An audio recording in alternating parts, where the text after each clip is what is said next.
नमस्कार। रीवा 24 के ताजा तरीन अंक के साथ में शैलेंद्र। सबसे पहले प्रमुख खबरें। तानसेन समारोह का 5 दिसंबर को रीवा में किया गया आयोजन। ख्यातिलब्ध कलाकारों ने दी प्रस्तुतियां। अस्पताल चौराहे में चाकूबाजी की घटना को अंजाम देने वाले 2 आरोपियों को पुलिस ने किया गिरफ्तार। बेटे की मौत का मुआवजा लेने आई मां हुई सड़क दुर्घटना का शिकार। इलाज के दौरान अस्पताल में तोड़ा दम। और नेता प्रतिपक्ष उमंग सिंघार पहुंचे रीवा। भाजपा पर लगाया सांप्रदायिकता और जात पात की राजनीति करने का आरोप। इन खबरों सहित अन्य खबरें विस्तार से। 5 दिसंबर को माखनलाल चतुर्वेदी पत्रकारिता विश्वविद्यालय परिसर में तानसेन संगीत समारोह 2024 का आयोजन किया गया। संगीत सम्राट तानसेन समारोह के 100 वर्ष पूरे होने पर इस बार प्रदेश भर में कई जगह आयोजन किए जा रहे हैं। इसी कड़ी में 5 दिसंबर 2024 को माखनलाल चतुर्वेदी पत्रकारिता विश्वविद्यालय के बलदेव सिंह सभागार में आयोजन किया गया। संगीत सम्राट तानसेन की ख्याति रीवा राज्य के बांधवगढ़ दरबार से जुड़ी रही। बाद में उन्होंने ग्वालियर और दिल्ली तक का सफर तय किया। कार्यक्रम में दोपहर 2 बजे तानसेन पर केंद्रित संगोष्ठी का आयोजन किया गया, जिसमें मुख्य रूप से वरिष्ठ पत्रकार जयराम शुक्ल, नाटककार योगेश त्रिपाठी सहित कई कलाकार और संगीत प्रेमी उपस्थित रहे। शाम 6 बजे पंडित बृजभूषण गोस्वामी का ध्रुपद गायन हुआ। दिल्ली से आए पंडित बृजभूषण गोस्वामी की गायकी ने लोगों का दिल जीत लिया। वहीं बनारस से पहुंचे राहुल और रोहित मिश्रा ने भी एक से बढ़कर एक गीत प्रस्तुत किए। अंतिम प्रस्तुति इंदौर से आए सितार वादक निखिल बढ़ौतिया की थी। ये कार्यक्रम मध्य प्रदेश शासन संस्कृति विभाग का आयोजन था, जिसका संयोजन रीवा के युवा रंगकर्मी अंकित मिश्रा और शुभम पांडे ने किया। कार्यक्रम के दौरान हमने आमंत्रित कलाकारों से बातचीत की। इस दौरान कलाकारों ने कहा कि शास्त्रीय संगीत के कलाकारों को आखिर इतना सम्मान क्यों नहीं मिलता जितना फिल्मी कलाकारों को मिलता है। उतना ही प्रचार प्रसार भी किया जाना चाहिए जितना फिल्मी कलाकारों के कार्यक्रमों का किया जाता है। दर्शक कार्यक्रम के दौरान ना की मात्रा में थे। आयोजकों और कुछ कला प्रेमियों को छोड़ दें तो पूरा सभागार खाली रहा।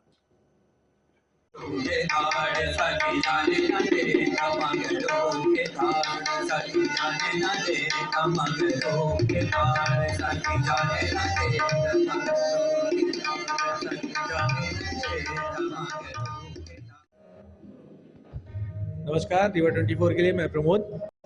तानसेन संगीत समारोह 2024 के उपलक्ष्य में एमसीओ परिसर रीवा में हम उपस्थित हैं और हमारे साथ हैं युवा शास्त्रीय संगीत गायक जो अपना परिचय स्वयं देंगे। सर, आपका नाम? राहुल मिश्रा। जी, आपका नाम? रोहित मिश्रा। जी, आपका? अंशुल प्रताप सिंह। आपका? जितेंद्र शर्मा।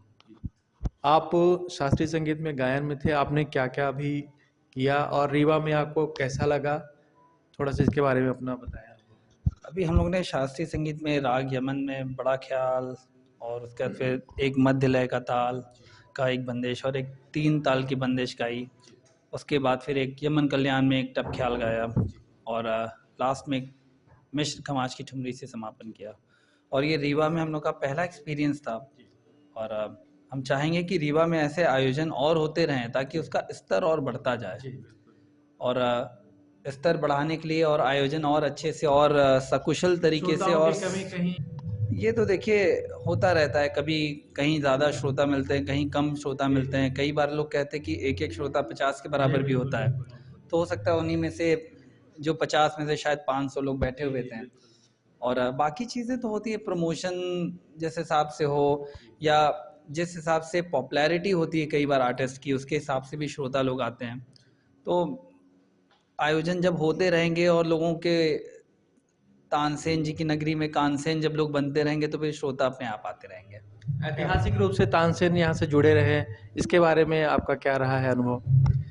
ये हम लोग को भी बहुत रिसेंटली पता चला और काफ़ी अच्छा लगा क्योंकि हम लोग ने आज से 3 साल पहले आई थिंक 2021 में तानसेन समारोह में ग्वालियर में उनकी समाधि पे हम लोग ने परफॉर्म किया था और वो एक्सपीरियंस हम लोग के लिए काफ़ी अतुलनीय था।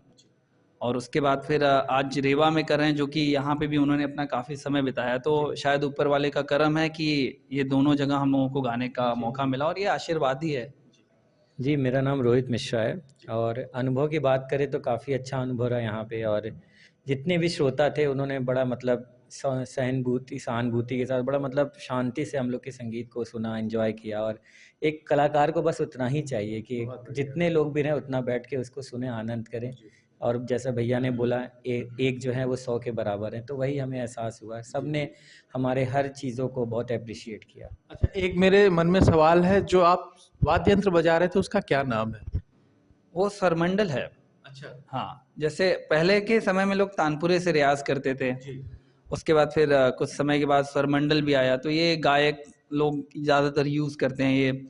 और इसके साथ थोड़ा सा एक राग को, जैसे कोई भी राग अगर आप गा बजा रहे हैं तो सारी तारों को मिला दे तो एक अलग मूड बनता है, एक माहौल बनता है और एक सपोर्ट मिलता है वोकल को। रीवा में आके नहीं, बहुत अच्छा लगा। और सबसे बड़ा, संगीत एक समाधि है। गायन अपनी समाधि अवस्था में चला जाता तो फिर उसको श्रोता होता कुछ ध्यान नहीं रहते हैं, यही संगीत है। बहुत बहुत धन्यवाद जी। आपका? मेरा नाम अंशुल प्रताप सिंह है और मेरा भी पहली बार रीवा में आना हुआ है और सारे भाई लोग हमारे सुनने आए हैं और एक ही लोग, मेरा मानना है कि सुनने आए हैं तो वो भी 100 के बराबर होते हैं और अच्छा लगा, अच्छा एक्सपीरियंस हुआ। और तानसेन संगीत समारोह यहाँ पे भी बनाया जा रहा है, पूरे देश में अलग अलग स्थानों पे बनाया जा रहा है, तो मैं बहुत खुश हूँ कि इतना आयोजन में बना के और सारे युवाओं को भी उसमें, युवा बड़े कलाकारों के साथ युवाओं को भी मौका दे रहा है, तो बहुत मैं आभारी हूँ मध्य प्रदेश शासन का और अलाउद्दीन खां एकेडमी का। बहुत बहुत धन्यवाद। मेरा मानना ये है कि हम लोग हर तरीके का प्रोग्राम करते हैं, कई जगह 2000 ऑडियंस भी होती है, कई जगह 200 लोग भी होते हैं, लेकिन यदि इंसान, कोई भी एक भी लोग यदि आपका क्लासिकल म्यूज़िक को अप्रिशिएट कर रहे हैं तो मेरा मानना है वो भी 2000 के बराबर है, तो उससे कोई फ़र्क नहीं पड़ता। यदि आप अपनी कला को उसी तरह प्रेजेंट कर रहे हैं 2000 और 200 लोगों के सामने, तो वो मेन चीज़ आपका इम्पोर्टेंट वो है। उससे चलिए, ये बहुत बड़ी बात कही आपने।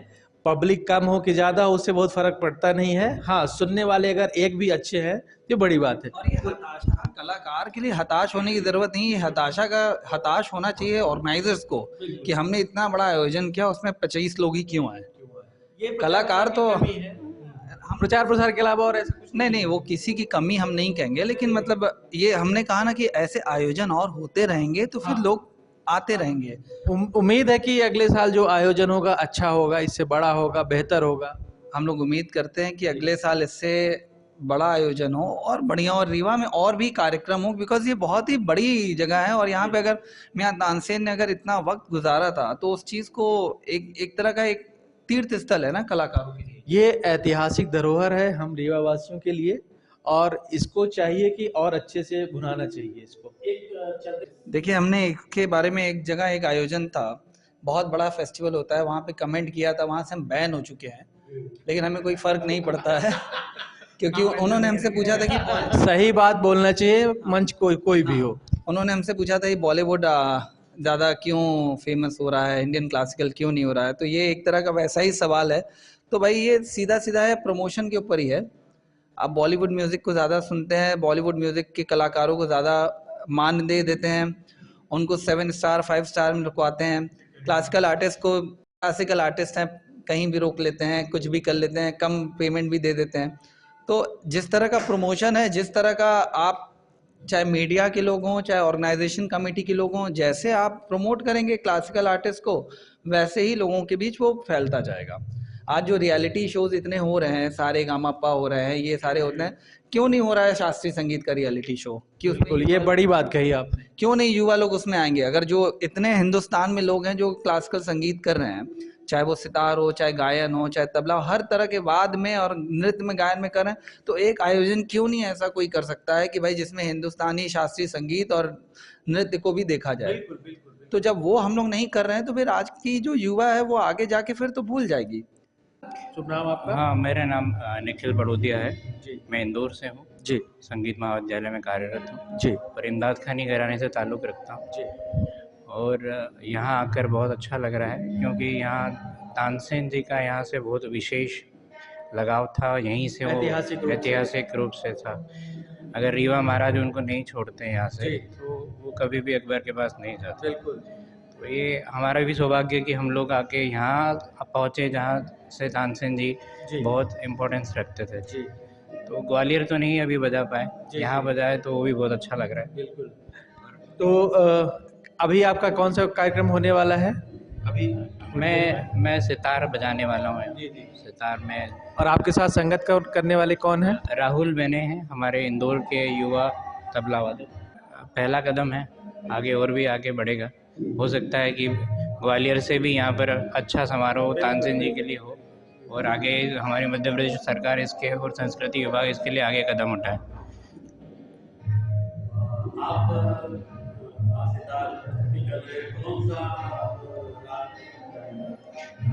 मैं राग भोपाली बजाने वाला हूँ।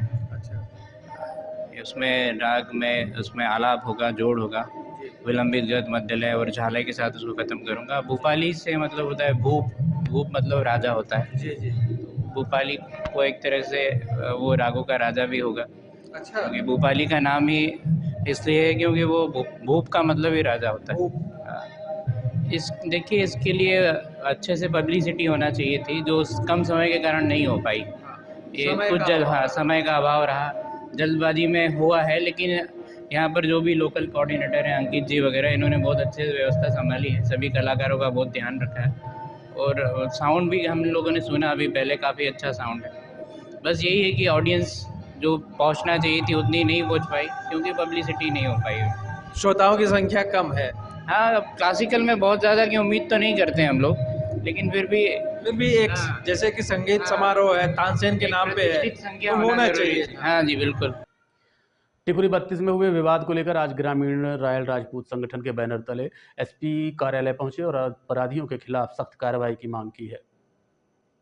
बीते दिनों रीवा जिले के गढ़ थाना अंतर्गत ग्राम पंचायत टिकुरी 32 में एक महिला ने तत्कालीन थाना प्रभारी विकास कपीस सहित एक अन्य ग्रामीण ओम प्रकाश सिंह के ऊपर दुष्कर्म का आरोप लगाया था। उसके कुछ साल पहले हुए केस के संबंध में भी एक गवाह को धमकाने का मामला प्रकाश में आया था, जिसकी शिकायत एसपी ऑफिस में दर्ज कराई गई थी।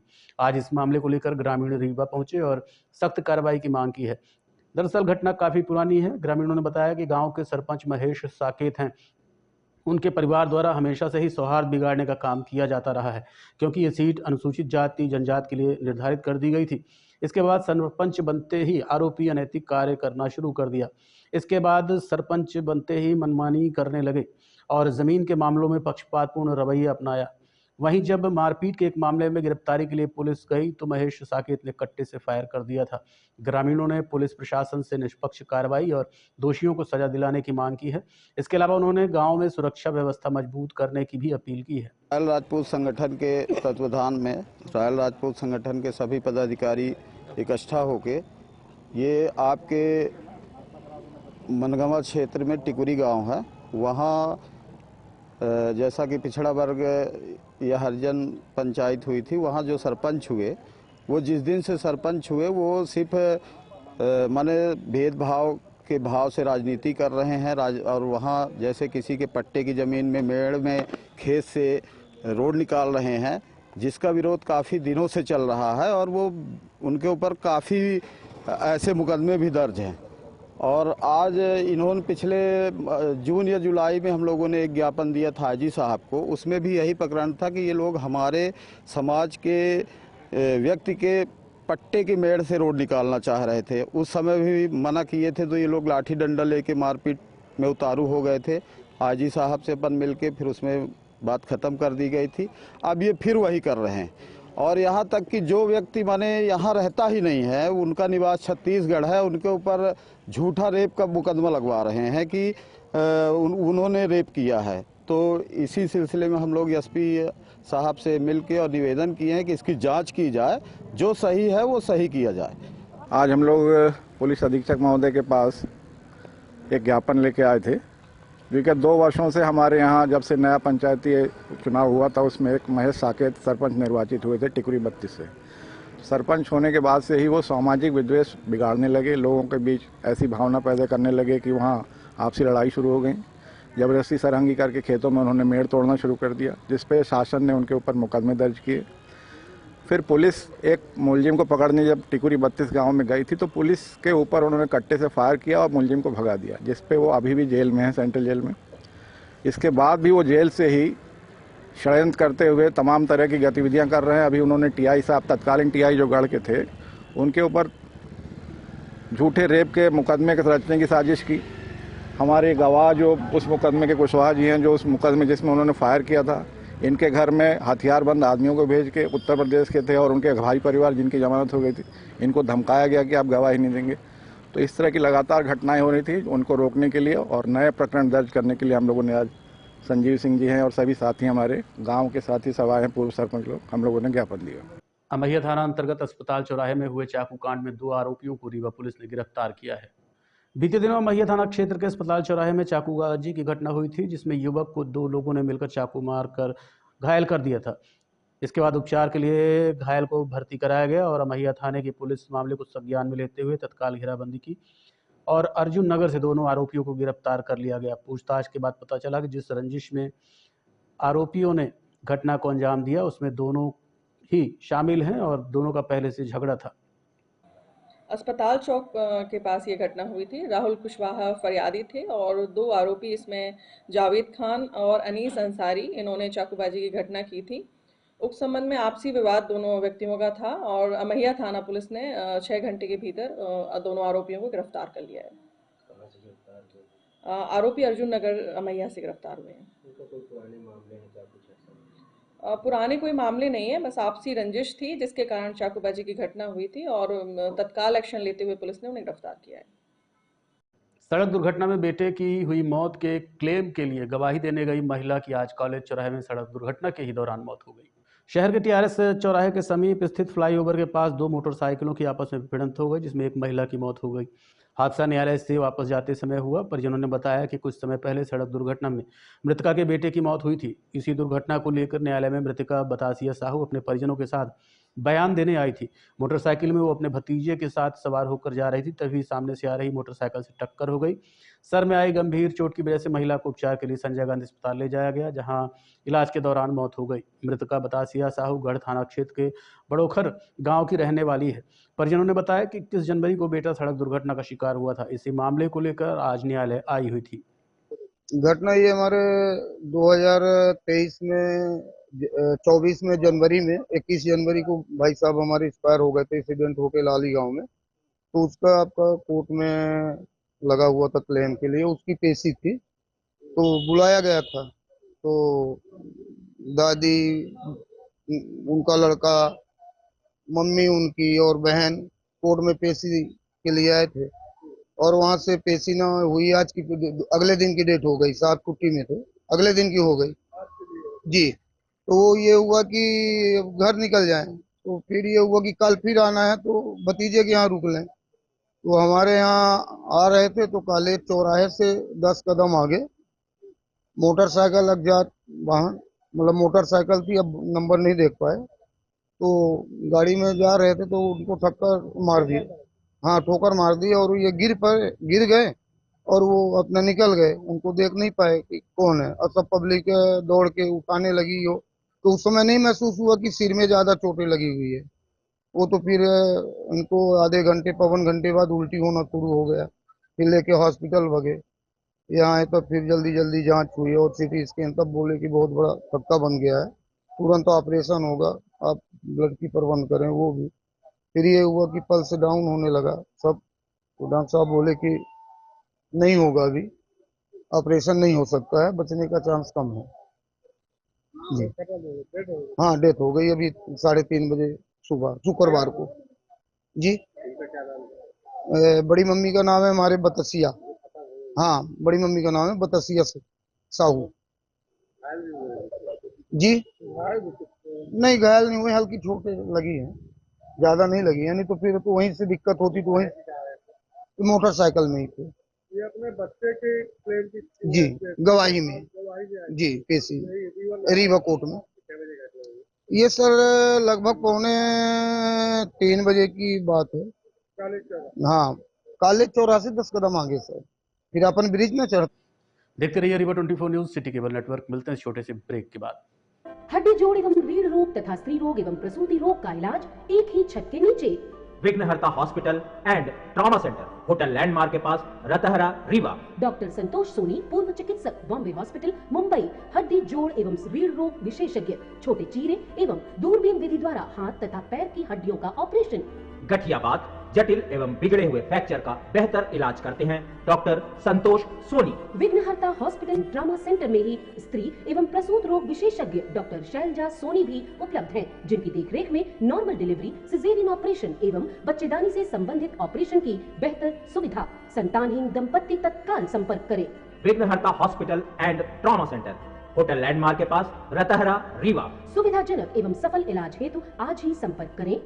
विघ्नहर्ता hospital and trauma centre, hotel landmark के पास, रतहरा, रीवा। मोबाइल नंबर 7828781983 अथवा 8462956774 पर। एनएसयूआई जिलाध्यक्ष पंकज उपाध्याय के निर्देशानुसार आज निष्कर्ष मिश्रा के नेतृत्व में टीआरएस कॉलेज के प्राचार्य को विभिन्न मांगों को लेकर ज्ञापन सौंपा गया। आज जिलाध्यक्ष पंकज उपाध्याय के निर्देशानुसार निष्कर्ष मिश्रा के नेतृत्व में टीआरएस कॉलेज के प्राचार्य को विभिन्न मांगों को लेकर ज्ञापन सौंपा गया। छात्र नेताओं द्वारा बताया गया कि महाविद्यालय की कैंटीन सुविधा बिल्कुल नहीं है, जिसके कारण छात्रों को परेशानी का सामना करना पड़ता है। वहीं महाविद्यालय में साफ सफाई बिल्कुल भी नहीं हो रही है, बिजली के पंखे बंद हैं, बीबीए डिपार्टमेंट की क्लास पिछले 1.5 महीने से नहीं लग रही है। साथ ही आई कार्ड के संबंध में भी छात्रों ने प्राचार्य को अवगत कराया है, क्योंकि कार्ड न होने की वजह से कई बार असामाजिक तत्व कॉलेज के अंदर घुसते हैं और घटनाओं को अंजाम देते हैं। द्वारा ज्ञापन दिया गया। टीआरएस कॉलेज में आज करीब 1 साल हो गए, यहाँ कैंटीन की सुविधा नहीं है। दूसरी सबसे बड़ी हमारी माँ के क्लास के अंदर पंखे चल रहे हैं, न टेबल साफ सफाई हो रही है, ना नियमित क्लासेस लग रही है यहाँ। और दूसरा सबसे बड़ा मुद्दा हमारा है, कॉलेज को आई कार्ड, किसी भी छात्र को आई कार्ड नहीं दिया जाता। यहाँ कोई व्यक्ति आता है, एक काला पैंट सफ़ेद शर्ट पहन के अंदर घुस सकते हैं और मारपीट करते हैं, बाहर निकल जाते हैं। सबसे बड़ा मुद्दा हमारा ये है। और चौथा सबसे बड़ा मुद्दा हमारा ये है कि कॉलेज के अंदर आज बीबीए डिपार्टमेंट की क्लासेस करीब 1.5 महीने से नहीं लग रही है। या तो उनकी आप फीस वापस कर दीजिए 1.5 महीने की, 2 महीने की, या फिर आप निरंतर की क्लासेस चल रही हैं। क्या नाम है आपका? मेरा नाम निष्कर्ष मिश्रा है, प्रेसिडेंट। नेता प्रतिपक्ष उमंग सिंघार 2 दिवसीय प्रवास पर आज रीवा पहुंचे। पत्रकारों से बातचीत के दौरान उन्होंने भारतीय जनता पार्टी पर सांप्रदायिकता और जात पात की राजनीति का आरोप लगाया है। कांग्रेस नेता उमंग सिंघार 2 दिवसीय प्रवास के लिए रीवा पहुंचे। इस दौरान उन्होंने बाबा साहब अम्बेडकर की प्रतिमा पर माल्यार्पण किया, साथ ही कांग्रेस कार्यकर्ताओं से मुलाकात की। पत्रकारों से बातचीत के दौरान उन्होंने भारतीय जनता पार्टी पर सांप्रदायिकता और जातवाद की राजनीति करने का आरोप लगाया। देखिए, मैं समझता हूँ कि अम्बेडकर जी ने देश के संविधान में जो पूरे वर्ग संप्रदाय सभी को सामाजिक समरसता की बात करी थी। आज देश के अंदर जातियों के साथ उपजातियों में भेदभाव होने लगे। तो भारतीय जनता पार्टी की इस प्रकार से सांप्रदायिकता, और मैं तो ये कहना चाहता हूँ कि मुसलमान तो ठीक है, हिंदुओं के अंदर भी वर्गों में बांटने लगी है। तो बाबा साहब अम्बेडकर के निर्वाण दिवस पर यही कहना चाहूँगा कि उनकी जो विचार थे, उनके सोच थे कि देश कैसे एक रहे, सभी समाज एक कैसे रहे, इस समरसता पर चर्चा होना चाहिए देश के अंदर, ना कि विभाजन की बात होना। अज्ञात कारणों के चलते मानसिक रूप से विक्षिप्त एक 25 वर्षीय युवक ने अपनी जान दे दी। घटना के संबंध में मृतक के बड़े पिता अजय बंसल ने बताया कि उनका भतीजा मानसिक रूप से ठीक नहीं था। घटना के दिन उन्होंने देखा तो बेटा लटक रहा था, जिसके बाद उसे ऊपर उठाया और लोगों को बुलाया। जब अस्पताल लेकर गए तो सांस चल रही थी, लेकिन बाद में डॉक्टरों ने उसे मृत घोषित कर दिया। कारण कुछ नहीं था, उसकी माइंड डिस्टर्ब थी। 22-23 साल का था। कोई काम नहीं करता था, घर में खाता था, रहता था। हाँ, अचानक लगभग 5:30 के बीच में, भोर में। घर वाले उनके छोटे छोटे भाई भतीजे तो घर में थे। हम उनके बड़े पिताजी हैं, हम उस तरफ गए तो रोड से मैं देखा कि वहाँ ठाड़ है, तो ऐसे फिर ठाड़ था। मैंने 4-5 अक्षर पुकार लगाया, जब नहीं बोला तो वापस लौट के गए तो देखे बारी किया पार से।